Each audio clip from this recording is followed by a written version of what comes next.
Hello दोस्तों, कैसे हैं आप सभी। आई होप कि आप लोग अच्छे होंगे। एक बार फिर से स्वागत करते हैं आपके अपने यूट्यूब चैनल साइंस वाला पे।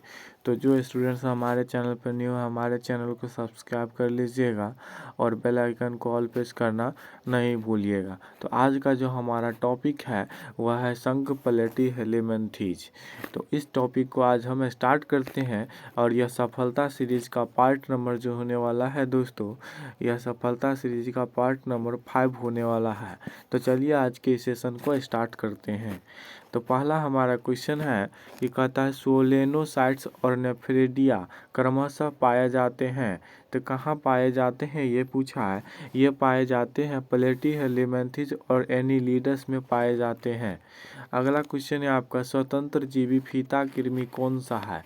स्वतंत्र जीवी फीता कृमि कौन सा है, ये देखिए एनसीईआरटी का प्रश्न है। तो इसका जो आंसर हो जाएगा वह हो जाएगा प्लेनेरिया। क्या हो जाएगा? प्लेनेरिया। अगला क्वेश्चन है निम्नलिखित जीवों में से किसमें स्वनिषेचन पाया जाता है। तो स्वनिषेचन किसमें पाया जाता है, तो वह पाया जाता है यकृत कृमि में। किसमें पाया जाता है? यकृत कृमि में। अगला क्वेश्चन अगर देखिएगा तो अगला क्वेश्चन है आपका निम्न में से कौन सा एक प्रकार का प्राणी त्रिजनस्तरी होते हैं। ये एम्स 2010 का प्रश्न है। तो इसका जो आंसर हो जाएगा ना, इसका आंसर हो जाएगा आपको क्या? चपटे कृमि हो जाएगा। क्या हो जाएगा? चपटे कृमि। अगला देखिए सिस्टोडस को किसकी अनुपस्थिति के कारण फीता कृमियों से अलग कर सकते हैं। तो किसके कारण कर सकते हैं, तो यह कर सकते हैं पाचन तंत्र के कारण। अगला क्वेश्चन है आपका निम्नलिखित में से कौन सा प्लेटी हेलिमेंथीज का उदाहरण है। तो इसमें से जो उदाहरण है वह सिस्टोसोमा है। ये एम्स 1999 का प्रश्न है, इसे याद रखिएगा। चलिए अगला क्वेश्चन पर आते हैं हम लोग। 6 हो गया है। अगला क्वेश्चन पर आइए। अगला क्वेश्चन है आपका फेसियोला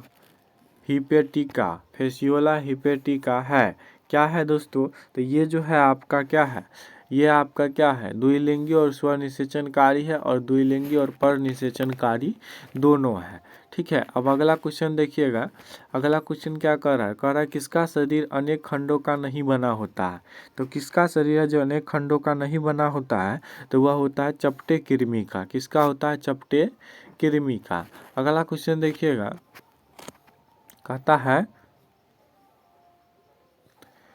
कहता है सिस्टिकर्स किसकी लार्वा है। सिस्टिकर्स किसकी लार्वा है? तो यह किसकी लार्वा है? तो ये लार्वा जो है टेप वर्म यानी टीनिया का है। ठीक है। अगला है प्लेनेरिया लीवर फ्लूक और टीनिया है। तो इसका जो आंसर हो जाएगा, इसका आंसर हो जाएगा क्या हो जाएगा? डी हो जाएगा, यानी हो जाएगा आपका ऑप्शन नंबर डी। सभी चपटे फ्लैट वर्म होते हैं। अगला देखिए, अगला क्या कर रहा है? सभी चपटे कृमि गोल कृमि से किस प्रकार उपस्थिति के कारण भिन्न होते हैं। तो किसके कारण होते हैं ये पूछा है। तो ये जो होते हैं ना दोस्तों, ये होते हैं आपके ठोस मीजोडर्म के कारण। किसके कारण? ठोस मीजोडर्म के कारण। अब देखिए टीनिया सोलियम के जीवन चक्र की कौन सी अवस्था में कीट माध्यमिक पोषक होते हैं। तो कौन सी अवस्था में होते हैं? तो ये होते हैं आपको ओर्निकोस्फेयर द्वारा। किसके द्वारा? ओर्निकोस्फेयर। ठीक है। अगला देखिए, ज्वाला कोशिकाएं उत्सर्जी अंग है। ज्वाला कोशिकाएं उत्सर्जी अंग है। ये देखिए जिपमर 2002 का प्रश्न है और बीएचयू 2005-2008 में पूछा जा चुका है। तो इस याद रखिएगा, इसका जो आंसर हो जाएगा वह हो जाएगा प्लेनेरिया हो जाएगा और फ्लैट बॉम हो जाएगा, टीनिया हो जाएगा, ऑल ऑफ दीज हो जाएगा, यानी सभी हो जाएंगे। अगला देखिए, लारर केनाल पाई जाती है। तो लारर केनाल जो है पाई जाती है वह बीएचयू 2012 का प्रश्न है। तो ये जो पाई जाती है ना दोस्तों, ये पाई जाती है आपको फेसियोला में पाई जाती है। किसमें? फेसियोला में। अगला क्वेश्चन, मुक्त रूप से रहने वाली टर्बिलेरियंस है। ये देखिए बीएचयू 2006 का प्रश्न है। तो इसका आंसर हो जाएगा आपको क्या? फ्लैट बॉम हो जाएगा। अगला क्वेश्चन देख लीजिए, कहता है नीचे एक कशेरुकी जंतु के शरीर के अरिये काट दीजिए और बताइए कि किस जंतु का शारीरिक संगठन है। ये एनसीईआरटी का प्रश्न है। तो इसका देखिए अरिये अगर काटिएगा तो इसका जो आंसर हो जाएगा ना, इसका आंसर हो जाएगा सी। क्या बन जाएगा इसमें? प्लेनेरिया बन जाएगा, याद रखिएगा। चलिए अगला क्वेश्चन आइए। ये महत्वपूर्ण प्रश्न है, इसे याद रखिएगा। टीनिया में प्रचलन अंग कहलाते हैं। देखिए 2002-1 का प्रश्न है, एम्स का है। टीनिया में प्रचलन अंग कहलाते हैं। तो टीनिया में प्रचलन अंग जो है वह इनमें से कोई नहीं कहलाता है, नन ऑफ दिस। अगला क्वेश्चन देखिए, अगला है कहता है ट्रिमेटोडा वर्ग किस फाइलम के अंतर्गत आता है। तो यह किसके अंतर्गत आता है दोस्तों? तो ये आता है प्लेटीहेल्मिन्थीज के अंतर्गत आता है। चलिए अगला क्वेश्चन पर आते हैं हम लोग। यह छोड़ दीजिए, उतना महत्वपूर्ण नहीं है। यहाँ से देखिएगा, फ्लैट बम होते हैं। क्या होते हैं फ्लैट बम? ये पूछा है। तो फ्लैट बम एसिलोमेट होता है। कैसा होता है? एसिलोमेट। उसका रेहबडाइट पाया जाता है, रेहबडाइट पाया जाता है। एम्स 1999 का प्रश्न है। तो यह किसमें पाया जाता है दोस्तों? तो ये पाया जाता है आपको प्लेनेरिया और डियूजेसिया में पाया जाता है। अगला देखिए, अगला क्वेश्चन क्या है, इसको छोड़िए। अगला देखिए, यहाँ देखिए एनीलिडा क्या कहता है? एनीलिडा के विपरीत प्लेटीहेल्मिन्थीज दर्शाता है। क्या दर्शाता है? तो ये दर्शाता है आपको देह गुहा की अनुपस्थिति। अगला क्वेश्चन है आपका, पुनर्उद्भवन की क्षमता किस जंतु में सर्वाधिक होती है। तो किस जंतु में सर्वाधिक होता है? तो ये होता है प्लेनेरिया में। ठीक है, याद रखिएगा। अगला देखिए, वह मेटाजोअन जो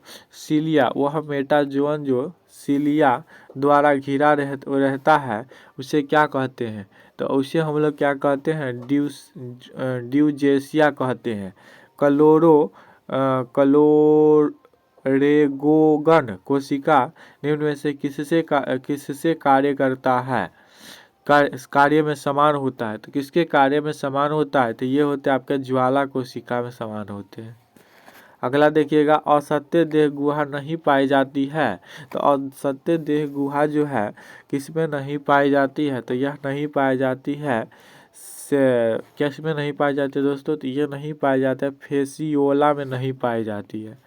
अगला देखिए, निम्न में से कौन सा एक प्राणी है जिसमें मुख गुद्दा दोनों के जैसा कार्य करने का बाहर खुलता है, केवल एक ही छिद्र होता है।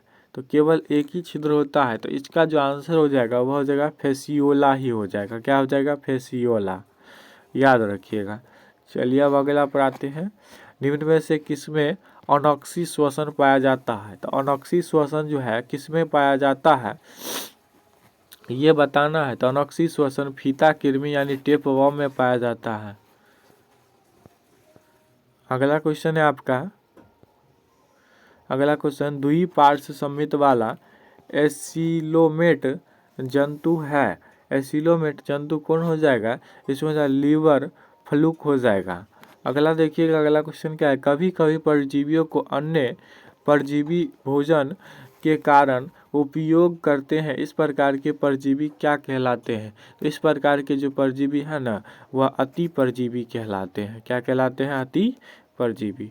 टेपवर्म की मेहलिस ग्रंथि संबंधित है। यह BHU 2002 का प्रश्न है। टेपवर्म की मेहलिस ग्रंथि संबंधित है। तो किससे संबंधित है? तो ये संबंधित है आपको प्रजनन से संबंधित है। किससे संबंधित है? तो प्रजनन से संबंधित है। अब अगला क्वेश्चन पर हम आते हैं।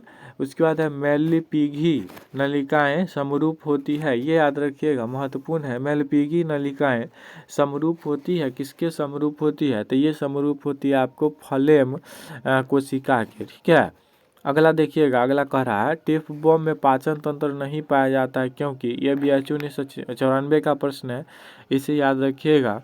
इसका भोजन का अंतर्ग्रहण सामान्य सतह द्वारा होता है इसीलिए। ठीक है, अगला क्वेश्चन देखिए, लीवर फ्लूक का मध्य पोषक होता है, मध्य पोषक होता है। क्या होता है मध्य पोषक? ये पूछ रहा है। तो इसका मध्य पोषक जो होता है वह होता है आपको स्नेल होता है। उसके बाद प्रोगोड यानी प्रोगोलोटिन सिस्टिड में उपस्थित टीनिया का भ्रूण होता है। तो टीनिया का भ्रूण कैसा होता है? तो हेक्साकेंथ होता है। कैसा होता है? हेक्साकेंथ। अगला देखिए, सिस्टोसोमा एक परजीवी है जो पाया जाता है। सिस्टोसोमा एक परजीवी है जो पाया जाता है। तो जो किस में पाया जाता है? तो रुधिर में पाया जाता है। ओंकोस्फीयर पाया जाता है। तो ओंकोस्फीयर जो पाया जाता है वह पाया जाता है टीनिया में। किस में पाया जाता है? टीनिया में। अब अगला क्वेश्चन पर हम आते हैं।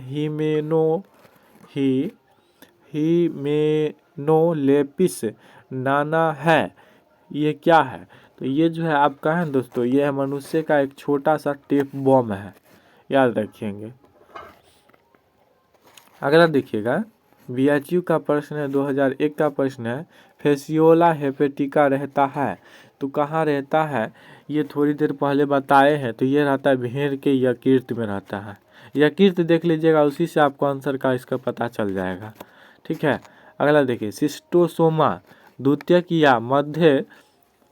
या मध्य पोषक कौन है? तो ये बीएचयू 2006 का प्रश्न है, इसे याद रखिएगा।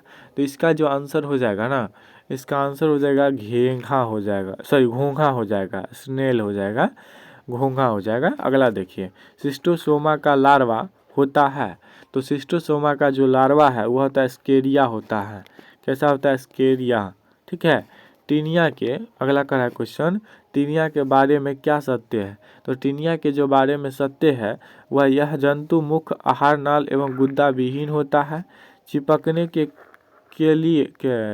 के लिए हुक की उपस्थिति शरीर बाहर से खंडित होता है। परिपक्व प्रोग्लोटिस में नर एवं मादा दोनों अंग पाए जाते हैं। ये ऑल ऑफ दीज हो जाएगा। आंसर हो जाएगा इसका क्या? सही हो जाएगा डी। चलिए अब अगला क्वेश्चन पर हम लोग आते हैं। कहता टीनिया सेजिनेटा के बारे में क्या सत्य है? टीनिया सेजिनेटा के बारे में क्या सत्य है ये पूछा है। तो इसके बारे में जो सत्य है वह है आपका रोस्टेलर हुक अनुपस्थित होता है। अगला देखिए, टीनिया का सिस्टिकर्स विकसित होता है। तो कैसे विकसित होता है ये पूछा है। तो यह विकसित होता है आपको सुअर में होता है। निम्न में से कौन सा जोड़ा सही है ये पूछ रहा था। कौन सा जोड़ा सही है? तो चपटा कृमि प्लनेरिया का ये जोड़ा आपका सही है। गुद्दा अनुपस्थित होता है। तो गुद्दा किसमें अनुपस्थित होता है ये पूछा गया है। तो ये होता है फेसियोला में होता है। बीएचयू 1994 का प्रश्न है, इसे याद रखिएगा। सही जोड़े को चुनिए। तो सही जोड़ा को जो चुनना है वह जगह ज्वाला कोशिका चपटा कृमि। 1994 का प्रश्न है बीएचयू का। बीएचयू वाले भी ध्यान दीजिएगा। चलिए अगला क्वेश्चन है,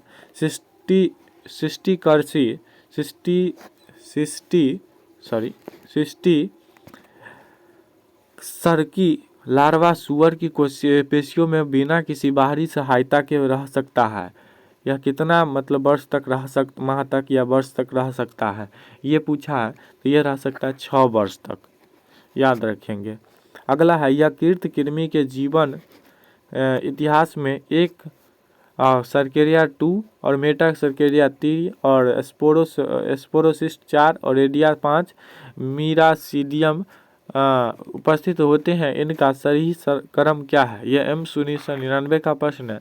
तो इसका जो आंसर हो जाएगा ना वह हो जाएगा, आंसर ये हो जाएगा 53-4-412। ठीक है।